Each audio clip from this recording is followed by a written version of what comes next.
రాజకీయాల గురించి ప్రస్తావించడం అనేది చాలా సంవత్సరాల తర్వాత మళ్ళీ ఇదిగో ఇప్పుడే జరుగుతుంది. దానికి ప్రధానమైన కారణం తమ్ముడు పవన్ కళ్యాణ్, అలాగే చంద్రబాబు నాయుడు గారు తెలుగుదేశం నుంచి, బీజేపీ నాయకత్వం వీళ్ళందరూ ఒక కూటమిగా ఏర్పడ్డారు. అది చాలా సంతోషం, మంచి పరిణామం. ఈ సందర్భంగా మరీ ముఖ్యంగా ఈ రోజున నేను ఇట్లాగా మాట్లాడడానికి ప్రధానమైన కారణం నా మిత్రుడు, చిరకాల మిత్రుడు సీఎం రమేష్, అట్లాగే పంచగల్ రమేష్ రాజకీయంగా అరంగేట్రం చేసింది నా బ్లెస్సింగ్స్ తోటి. అది తను.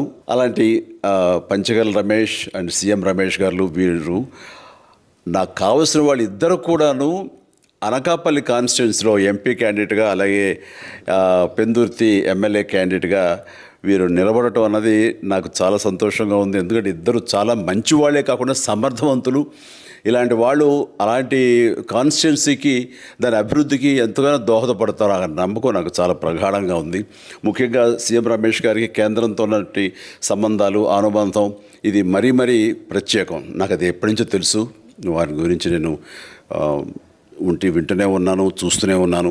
అండ్ ముఖ్యంగా ఆ కాన్స్టిట్యున్సీ, అనకాపల్లి కాన్స్టిట్యున్సీ అభివృద్ధికి ఈయన పరిచయాలు, కేంద్రంతో ఈయనకున్న సత్సంబంధాలు ఎంతో ఉపయోగపడతాయి. తద్వారా రమేష్ అలాగే మిగతా ఎమ్మెల్యేలు అందరూ కూడా ఎవరైతే అభివృద్ధి చేయాలి ఆయా ఎమ్మెల్యే నియోజకవర్గాలు అనుకున్నారో అవన్నీ కూడా సజావుగా సాగిపోతాయంటానికి దాని వెనకాల సీఎం గారి కృషి డెఫినెట్గా ఉంటుందంటే ఎలాంటి సందేహం లేదు.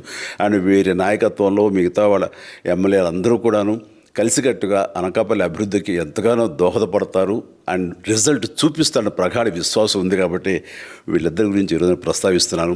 మీ అందరి ఆశీస్సులు వీళ్ళకి ఉంటాయని ప్రగాఢంగా నమ్ముతూ సెలవు తీసుకుంటున్నాను. ప్లీజ్ వారిని గెలిపించండి.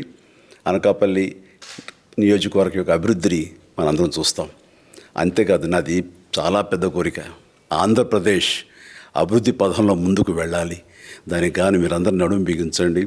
మీరందరూ కూడాను ఇలాంటి వారికి ఓటు వేసి మీరు గెలిపించి అన్ని రకాలుగాను మీ యొక్క ఆశీస్సులు వీళ్ళకు ఉన్నాయి అన్న భావాన్ని మా అందరికీ, ఆ నమ్మకాన్ని మాకు కలిగించండి. జై హింద్.